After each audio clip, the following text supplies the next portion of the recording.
रुको रुको रुको, अगर ये बात नहीं पता है तो आपको भी पुलिस उठा के ले जा सकती है। तो इसी नमस्ते, मैं हूँ प्रशांत सर, पीसी एजुकेशन हब से मैं आपका स्वागत करता हूँ।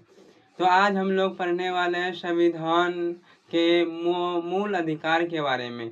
मूल अधिकार संविधान के द्वारा दिए गए हैं अनुच्छेद 14 से लेके 32 तक में, 35 तक में, 14 से लेके 35 तक में।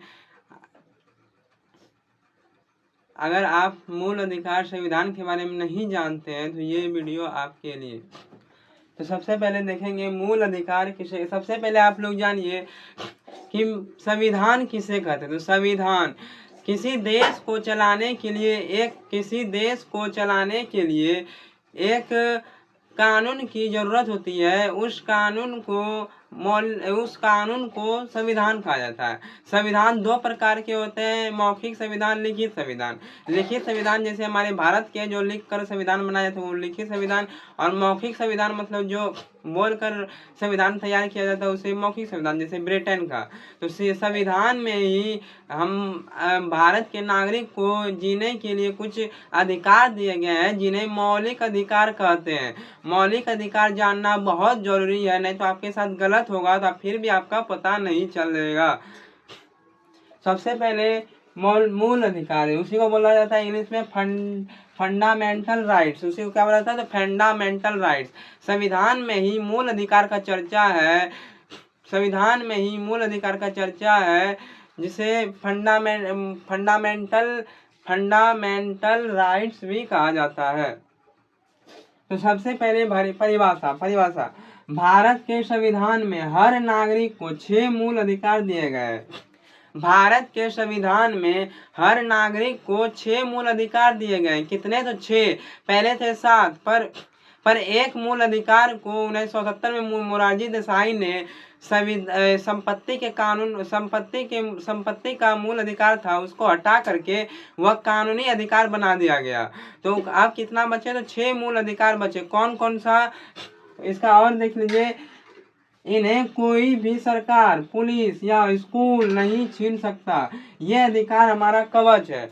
मूल अधिकार हर नागरिक, भारत के हर नागरिक का कवच है, एक सुरक्षा कवच के जैसे मान लीजिए। इसका देख लीजिए ट्रिक बॉक्स क्या है? तो 6S मतलब मूल अधिकार कितने हैं? तो 6 है। उसी का ट्रिक है 6S। सरकार से सुरक्षा, ये जो 6 मूल अधिकार है ये सरकार सुरक्षा, सब कुछ लिए सुरक्षा। आपको अगर ये जान लेंगे तो आपके इधर गलत होगा तो आप उसमें बोलेंगे कि ये मेरे साथ नहीं होगा। मौलिक अधिकार हनन होने पर आप कोर्ट भी जा सकते हैं, हाई कोर्ट और सुप्रीम कोर्ट। सबसे पहले मूल अधिकार 6 प्रकार के होते हैं। मूल अधिकार कितने हैं? कितने हैं? तो 6 है मूल अधिकार। तो मूल अधिकार 6 है। पहला 100 से क्या हो गया? पहला तो समानता का अधिकार। फर्स्ट मौलिक अधिकार क्या है? तो समानता का अधिकार। किसका अधिकार? तो समानता का अधिकार। समानता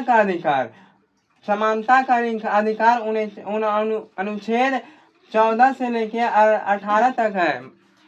मौलिक अधिकार हमारे भारतीय संविधान में अनुच्छेद 12 से लेके 35 तक है। शुरू में गलती बोल दी, सॉरी। अभी जो बोले कि मौलिक अधिकार सब हमारे अनुच्छेद में 12 से लेके 35 तक है, जिसमें कि फर्स्ट मौलिक अधिकार है, फंडामेंटल है, समानता का अधिकार, जो कि संविधान के अनुच्छेद 14 से लेके 18 तक में लिखा गया है। समानता का अधिकार अनुच्छेद 14 से 18 मतलब जाति, धर्म, लड़का लड़की सब बराबर। उदाहरण, स्कूल में सब एक बेंच पर बैठेंगे। देखिए, समानता का अधिकार, जाति से भेदभाव ना हो, सबको समान दृष्टि से देखा जाए, धर्म की दृष्टि से सबको बराबर देखा जाए, लड़का लड़की कोई लिंग से भेदभाव नहीं करे, वो हो गया समानता का अधिकार। समानता का अधिकार मतलब सबको बराबर अधिकार। जो भी सरकार नियम लाती है वो सबके लिए बराबर हो अधिकार। लड़का के लिए, लड़की के लिए, हर जाति के लिए, हर धर्म के लिए, सब के लिए बराबर बराबर अधिकार हो, उसी को कहा जाता है समानता का अधिकार। किसका अधिकार? तो समानता का अधिकार। सेकंड है आपका सो, तो सेकंड सो से मतलब होता है स्वतंत्रता का अधिकार, जो कि अनुच्छेद 19 से लेके 22 तक में है, जो कि अनुच्छेद 19 से लेके कहाँ कितने तक में है? तो 22 तक में है। इसका मतलब होता है बोलने की स्वतंत्रता। आपको भाषण देने की स्वतंत्रता है, स्पीच देने की स्वतंत्रता है। कोई कुछ बोल नहीं सकता है अगर आप सही कानून के तरीके से स्पीच दे रहे हैं या फिर बोल रहे हैं, आपको बोलने का अधिकार है। कहीं गलत हो रहा है तो आप उसमें बोल सकते हैं, ये हुआ स्वतंत्रता का अधिकार। कौन सा में दिया हुआ है? कौन सा में? तो अनुच्छेद आपका हो गया 19 से लेके 22 तक में। आपको कहीं भी घूमने का अधिकार है, आप कहीं भी जाइए घूमने के लिए, घूमने का अधिकार, कोई रोक टोक नहीं कर सकता है। लेकिन एक बात है कि अगर कहीं वार चल रहा हो और आप वहां जाइए घूमने के लिए, तो फिर वहां घूमने के लिए नहीं मिला जाएगा, वहां फिर मार के भगाया जाएगा। इसीलिए जहां अलाउ हो घूमने के लिए वहां आप जा सकते हैं घूमने के लिए। घूमने की स्वतंत्रता दी गई है हमारे संविधान में। अगला है आपका पढ़ने की स्वतंत्रता। हर जाति के, हर धर्म के सभी को पढ़ने की स्वतंत्रता दी गई है। कोई मना नहीं कर सकता है कि आप नहीं पढ़ सकते हैं, कोई बोल नहीं सकता है कि आपको नहीं पढ़ा सकते हैं। आपको पढ़ने की स्वतंत्रता दी गई है संविधान में। आपको पढ़ने की स्वतंत्रता, घूमने की स्वतंत्रता, बोलने की स्वतंत्रता दी गई है संविधान के अनुच्छेद 19 से लेकर 22 तक में, जिसको स्वतंत्रता का अधिकार बोला जाता है। अगला है आपका थर्ड नंबर शो से मतलब होता है शोषण के विरुद्ध अधिकार। शोषण के विरुद्ध अधिकार, जो कि आपका अनुच्छेद 23 से लेके 24 तक में। अनुच्छेद कहाँ से कहाँ तक? तो 23 से लेके 24 तक में। मतलब बाल मजदूर, बेगारी मंद देखिए, शोषण के विरुद्ध का अधिकार का मतलब है, पहले तो आप बाल मजदूर किसी से करवा नहीं सकते हैं। जिसका उम्र 15 या फिर 18 से कम है, आप उससे काम नहीं करवा सकते। अगर आप काम करवा रहे हैं जबरदस्ती या फिर काम करवा रहे हैं ऐसे भी, तो आपके ऊपर केस भी हो सकता है। इसीलिए शोषण के विरुद्ध अधिकार दिया गया है संविधान में कि आप किसी से जोर जबरदस्ती काम नहीं करा सकते हैं।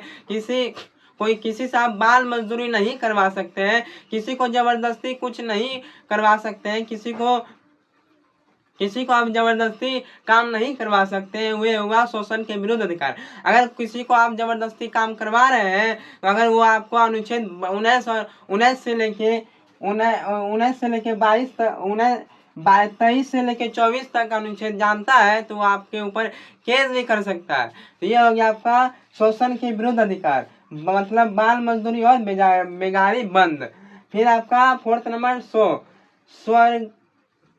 सार्वजनिक धर्म का अधिकार, मतलब जो कि अनुच्छेद 25 से लेके 28 तक में दिया गया है। मतलब इसका मतलब होता है कोई भी धर्म मानो, पूजा करो। आप कोई सा भी धर्म मान सकते हैं, कहीं पे भी आप पूजा कर सकते हैं। कहीं मना नहीं किया गया है कि हिंदू जो है मस्जिद नहीं जा सकता है और मुस्लिम जो है मंदिर नहीं आ सकता है, ईसाई जो है गुरुद्वार मंदिर नहीं जा सकता है, हिंदू जो है गुरुद्वार नहीं जा सकता है, बौद्ध धर्म वाला जो है वो मंदिर नहीं आ सकता है और हिंदू धर्म वाला जो बौद्ध मंदिर नहीं जा सकता है। ये कहीं पे लिखा हुआ नहीं है। अगर कोई मना कर रहा है तो आप उसके ऊपर आप उसका शिकायत भी कर सकते हैं। ये है आपका सार्वजनिक धर्म की अधिकार। आप कोई सा भी धर्म मानिए, आपका स्वतंत्रता मिला हुआ है। आप कोई सा भी धर्म मानिए, आप कोई सा भी मंदिर जाइए, कहीं भी जाइए, आपको कोई मना नहीं कर सकता। ये आपका मूल अधिकार है, मौलिक अधिकार है। अगला है आपका 105 नंबर संस्कृति और शिक्षा का अधिकार। संस्कृति और शिक्षा का अधिकार, जो कि अनुच्छेद 29 और 30 में दिया गया है। 29 और 30 में संस्कृति और शिक्षा का अधिकार आपको 29 और 30 में दिया गया है, जिसका मतलब होता है अपनी भाषा, अपनी संस्कृति बचाओ। अपना संस्कृति अपनाइए। कोई आपको बोल नहीं सकता कि आप ये संस्कृति नहीं अपना सकते हैं। आप अपना भाषा बोल सकते हैं, कोई बोल नहीं सकता कि आप अपना भाषा नहीं बोल सकते। जैसे 22 भाषा दर्जा दिया गया है ना, 22 भाषा में आप कोई सा भी भाषा बोल सकते हैं, 8वीं अनुसूची में दिया गया है। अगला है आपका 6 नंबर 100, तो संवैधानिक उपचार का अधिकार। 6 लास्ट जो है संवैधानिक उपचार का अधिकार, ये वेरी बहुत ज्यादा ही इम्पोर्टेंट है, सबको जानना चाहिए। जानना तो चाहिए सब, लेकिन सबसे ज्यादा इम्पोर्टेंट है 6 नंबर संवैधानिक उपचार। संवैधानिक उपचार मतलब होता है आपका अगर मौलिक अधिकार हनन हो रहा है, आपका मौलिक अधिकार कोई छीन रहा है, तो आप उसके ऊपर अनुच्छेद 32 के तहत सुप्रीम कोर्ट जा सकते हैं और शिकायत दर्ज कर सकते हैं। ये होता है संवैधानिक उपचार। अगर आपका कोई मौलिक अधिकार हनन कर रहा है, कोई आपको जोर जबरदस्ती कर रहा है, तो आप इसके ऊपर 5 रिट जारी किया जाता है, को आप जारी करवा सकते हैं। जिसको डॉक्टर भीमराव अम्बेडकर, संविधान के जनक कौन है? तो डॉक्टर भीमराव अम्बेडकर ने ही इसे संविधान का आत्मा कहा जाता है। कोई अगर पूछे कि संविधान का आत्मा किसे कहा जाता है, तो बोलना है अनुच्छेद 32 को, संवैधानिक उपचार का अधिकार। इसे डॉक्टर अम्बेडकर ने संविधान का आत्मा भी कहा गया है। इसे डॉक्टर भीमराव अम्बेडकर ने संविधान का आत्मा कहा गया है, क्योंकि यही एक है जो संवैधानिक मौलिक अधिकार हनन होने पर आप सुप्रीम कोर्ट जा सकते हैं अनुच्छेद 32 के तहत, जिससे 5 रिट जारी करते हैं उसके ऊपर केस करने। अगला है आपका महत्वपूर्ण तारीख क्या है देख लीजिए। संविधान सभा का पहला बैठक कब हुआ? तो संविधान सभा का पहला बैठक 9 दिसंबर 1946 को हुआ, जिसमें कि पहला बैठक में वो अस्थायी अध्यक्ष को चुना गया, जिसका नाम डॉक्टर सच्चिदानंद सिन्हा है। कोई अगर पूछे कि संविधान का वो अस्थायी अध्यक्ष कौन थे, तो डॉक्टर सच्चिदानंद सिन्हा। अगला हुआ था आपका संविधान सभा का दूसरा बैठक कब हुआ? तो संविधान सभा का दूसरा बैठक 11 दिसंबर 1946 को हुआ था, जिसमें कि संविधान सभा के लिए एक अस्थायी अध्यक्ष चुना गया था, जिसका नाम है डॉक्टर राजेंद्र प्रसाद, जो कि भारत के प्रथम राष्ट्रपति भी रह चुके हैं। संविधान सभा का तीसरा बैठक कब हुआ? तो संविधान सभा का तीसरा बैठक 13 दिसंबर 1946 को हुआ। इस बैठक में डॉक्टर पंडित जवाहरलाल नेहरू, हमारे भारत के जो प्रथम प्रधानमंत्री थे, वे इस दिन अपना उद्देशिका प्रस्ताव पारित किए थे। अगला है 26 जनवरी 1949 को क्या हुआ? तो 26 जनवरी 1949 को संविधान बनके तैयार हो गया था, लागू नहीं हुआ था, बल्कि बनके तैयार हो गया था। इसी दिन संविधान दिवस मनाया जाता है। कोई अगर पूछे कि संविधान दिवस कब मनाया जाता है, तो बोलना है 26 जनवरी को, नहीं 26 नवंबर। अगला है आपका 26 जनवरी 1950। 26 जनवरी 1950 को क्या हुआ? तो कोई अगर पूछे कि 26 जनवरी 1950 को क्या हुआ था, तो 26 जनवरी 1950 को संविधान लागू किया गया था। संविधान क्या किया गया था? तो लागू किया गया था। इसी दिन हम लोग गणतंत्र दिवस मनाते हैं। इसी दिन क्या मनाते हैं? तो गणतंत्र दिवस।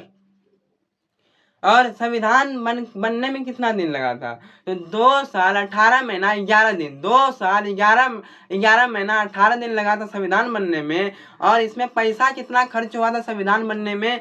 तो टोटल खर्च हुआ था लगभग 64 लाख, जिसको 63,99,729 रुपया हुआ था कुल खर्च। एक बार और देख लीजिए, मूल अधिकार, जिसको इंग्लिश में कहा जाता है फंडामेंटल राइट्स। परिभाषा। भारत के संविधान ने हर नागरिक को 6 मूल अधिकार दिए गए हैं, जिन्हें कोई भी सरकार या पुलिस कोई भी छीन नहीं सकता। अगर कोई छीन रहा है तो आप अनुच्छेद 32 के तहत 5 रीट जारी करवा सकते हैं सुप्रीम कोर्ट जाके। तो आज के लिए इतना ही, धन्यवाद। Please subscribe and channel.